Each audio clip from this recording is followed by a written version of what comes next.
मैं नहीं मानूं तो आपको आपत्ति क्या है?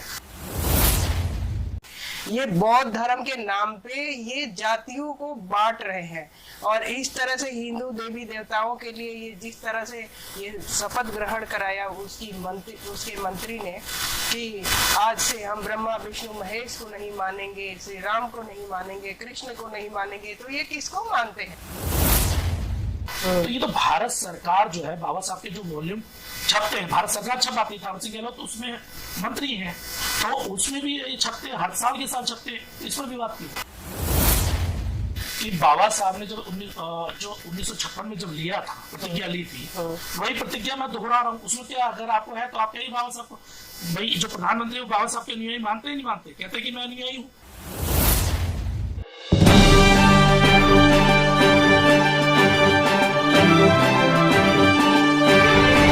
नमस्कार, मैं सरदार बलविंदर सिंह, आप देख रहे हैं टीवी प्राइम।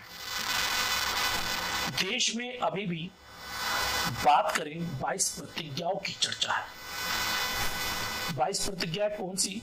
ये वही है दिल्ली के अंबेडकर भवन में दिल्ली सरकार के मंत्री राजेंद्र पाल गौतम ने जब धर्म को स्वीकार किया 10,000 लोगों के साथ, तब उन्होंने 22 प्रतिज्ञाएं बोली, जिसमें उन्होंने कहा कि मैं हिंदू धर्म को नहीं मानूंगा, ना ही उनके देवी देवताओं को मानूंगा। इस पर भाजपा ने तुरंत उस पर रिएक्शन देते हुए मंत्री के ऊपर कार्रवाई करने की बात की और ये कहा कि कहीं ना कहीं ऐसे लोग धर्म को तोड़ रहे हैं, हिंदू धर्म को कमजोर करने की साजिश है। हमारे साथ हैं भारतीय जनता पार्टी की दमदार आवाज, भारतीय जनता पार्टी की बड़ी नेता सुनीता चौधरी, पेशे से वकील है और भारतीय जनता पार्टी में एक बड़ा पद रखती है। इनसे बात करेंगे। सबसे पहले चैनल पे आपका स्वागत है। धन्यवाद। ये जो धम्म प्रतिज्ञा की जो बात चल रही है, पूरी दिल्ली नहीं पूरा देश इस बात पे बवाल हुआ और हमने देखा राजेंद्र पाल गौतम जी का इस्तीफा हो गया और कल एलजी साहब ने उसे स्वीकृत कर लिया। आप इस पर क्या कहेंगे? आम आदमी पार्टी जिस तरह से ये अपने अलग नीतियों को लेकर आई थी कि भ्रष्टाचार मिटा दूंगा, लेकिन ये बिल्कुल अलग रुख में जा रही है। ये धर्म की राजनीति कर रही है, जो कि बीजेपी पे आरोप ये लोग लगा रहे थे कि बीजेपी हिंदू धर्म की राजनीति करती है, हिंदुओं के लिए ये अपनी राम नाम का सहारा लेती है, जबकि इन लोगों का एक अलग ही ये अपना ट्रेंड चला रहे हैं कि हिंदू धर्म को तोड़ने के लिए ये बौद्ध धर्म के नाम पे ये जातियों को बांट रहे हैं और इस तरह से हिंदू देवी देवताओं के लिए ये जिस तरह से ये शपथ ग्रहण कराया उसके मंत्री ने कि आज से हम ब्रह्मा विष्णु महेश को नहीं मानेंगे, श्री राम को नहीं मानेंगे, कृष्ण को नहीं मानेंगे, तो ये किसको मानते हैं? ये या तो इनका कोई बौद्ध धर्म का तो ऐसा कोई विचारधारा है ही नहीं जिस तरह से ये लोग। एक बात बताइए, मैं नहीं मानूं तो आपको आपत्ति क्या है? मैं नहीं मानता, नहीं मानते तो हम अपने पब्लिक के बीच में जाके हम जिस तरह से इनका जो मंत्री था, जिस तरह से इसने शपथ ग्रहण कराया, तो क्या वो सही था? वो हमारे समाज को तोड़ने की बात कर रहा है? वो तो हिंदू धर्म पे सीधा वार कर रहा है। नहीं, वो यही तो कह रहे हैं ना, वहां जो लोग पहुंचे वो ये कह रहे हैं कि मैं नहीं मानता। भाई नहीं मानता, जो वहां लोग आए, जो बौद्धिस्ट बन रहे थे, जो धर्म में प्रवेश कर रहे थे, वो यही तो कह रहे हैं कि हम नहीं मानते। अगर आप हमारे जाति के नाम पर शोषण करोगे तो हम लोग नहीं मानते। नहीं मानने का तो सवाल ही नहीं है, ऐसा कहीं आप जाके पूछ लो। ये सिर्फ इन लोगों की अपनी सोच है कि ये जो शेड्यूल कास्ट है या जो निचले तबके के लोग हैं वो हिंदू देवी देवताओं को नहीं मानते। ये लोग जबरदस्ती इनके दिमाग को ब्रेन जो माइंड वॉश कर रहे हैं। इनके अंदर सिर्फ ये है कि ये हिंदुओं को तोड़ के अपनी राजनीति करना चाह रहे हैं। नहीं, सवाल तो ये भी है ना, अगर राजेंद्र पाल गौतम जी का आप ये बात कहते हैं तो ये तो भारत सरकार जो है, बाबा साहब के जो वॉल्यूम छपते हैं, भारत सरकार छपाती है, थावरचंद गहलोत तो उसमें मंत्री हैं, तो उसमें भी ये छपते हैं, हर साल के साल छपते हैं। इस पर भी बात की। कहीं ऐसा तो नहीं गुजरात चुनाव को देख के मामला बनाया जा रहा है? बिल्कुल नहीं। गुजरात का चुनाव में ये सब सिर्फ केजरीवाल की रणनीति है और कुछ नहीं। हमारे तरफ से इस तरह का कोई बयानबाजी नहीं होता है धर्म को लेके, या हम लोग उस तरह से मुस्लिम धर्म को भी जितना भी अपनी केंद्र से जितना सहयोग हो रहा है उतना किया जा रहा है, जितना उनको उनके लिए बेनिफिट हो रहा है उतने उनको सुविधाएं मुहैया कराई जा रही है।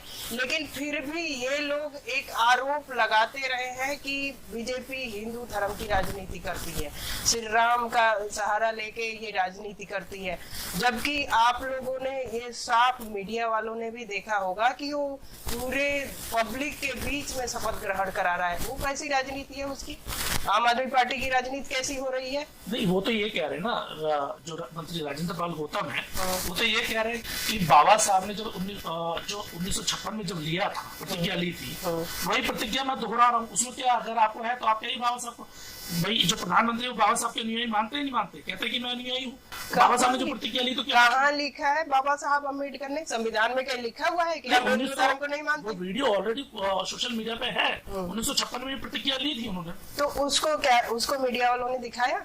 ये सवाल तो भाजपा उठा रही है ना। हाँ। सरकार आपकी है, इस पर आप क्यों नहीं कार्रवाई करते? बिल्कुल कार्रवाई होगी, और कार्रवाई होने का नतीजा ही है कि आज ये मंत्री इस्तीफा दिया है। नहीं तो ये केजरीवाल देखिए कि अपने सत्येंद्र जैन पे आरोप लगा, सत्येंद्र जैन जो ईडी कांड में फंसा हुआ है उसको कह रहा था कि ऐसा कुछ नहीं है, हमारे मंत्री को फंसाया जा रहा है, तो क्या ईडी ऐसे ही उठा ले गई?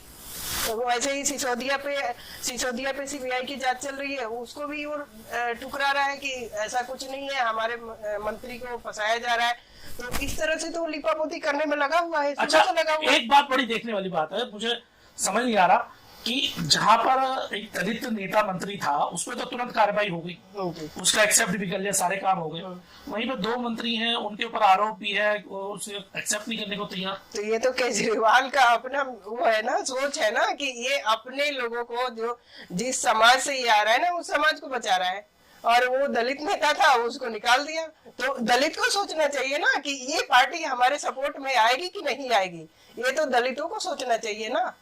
लेकिन मैम ऐसा लग रहा है कि भाजपा रुख बदल रही है बार बार। जैसे अभी आपकी बातों से लगा कि एक तरफ तो आपने कहा कि दलित समाज को सोचना चाहिए, वहीं पे दूसरी तरफ आप ये इस्तीफे की मांग भी शुरुआत में आप ही लोगों ने करी थी। इस्तीफा की मांग सिर्फ दलित होने की वजह से नहीं किया गया था, ये जो धर्म के ऊपर इसने वार किया ना कि हिंदू देवी देवताओं को हम नहीं मानते हैं, ये शपथ ग्रहण खुलेआम किया, इसकी वजह से हम लोगों ने इसकी इस्तीफा के लिए इस तरह से आवाज उठाई। वरना हमें दलित से क्या दिक्कत है? हमें ना दलित से दिक्कत है, ना मुस्लिम से दिक्कत है, हमें किसी जाति धर्म से दिक्कत नहीं है।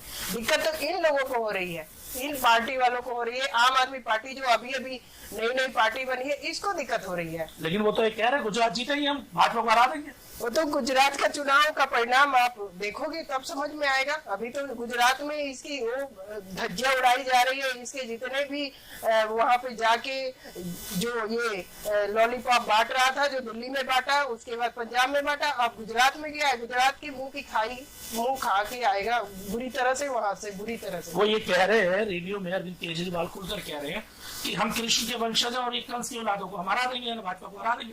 अब आप कंस लोग बना दिए गए। हाँ, वो गलत फहमी में है। ये कृष्ण के वंशज है और भाजपा कंस के वंशज है, यही तो इसकी पागलपन है। ये सपने देखता है, दिन में सपने देखता है, और कोई दिक्कत नहीं है। इसको दिन में सपने देखने की आदत है। पूरी जिंदगी तो इसने नुक्कड़ नाटक किया। ये अपने जो पद थी, जिस पोस्ट पे था, उस पोस्ट पे आज तक उसका कोई रिकॉर्ड नहीं है कि कभी ड्यूटी अपना वो किया होगा। तो वही नुक्कड़ नाटक ये राजनीति में भी कर रहा है। लेकिन वो तो ये कह रहा है ना, वहाँ पे दिखा रहा है कि हम जीत रहे हैं। वो आने दीजिए, वो समय बताएगा। आप लोग खुद मीडिया वाले हो, आप खुद जनता को बता दोगे। एक आरोप और आप पे लग रहा है कि चुनाव आयोग आपके अंडर चल रहा है, तो जीतने नहीं देगा। अरे चुनाव आयोग क्या, हमारे ऊपर तो काफी आरोप लगते हैं बीजेपी वालों पे कि ये जो ईवीएम मशीन है हम लोग हैक कर लेते हैं, और उसके अलावा भी जो अदर पार्टी के वोट है वो उसमें काउंट नहीं होते। इस तरह के आरोप लगते रहते हैं।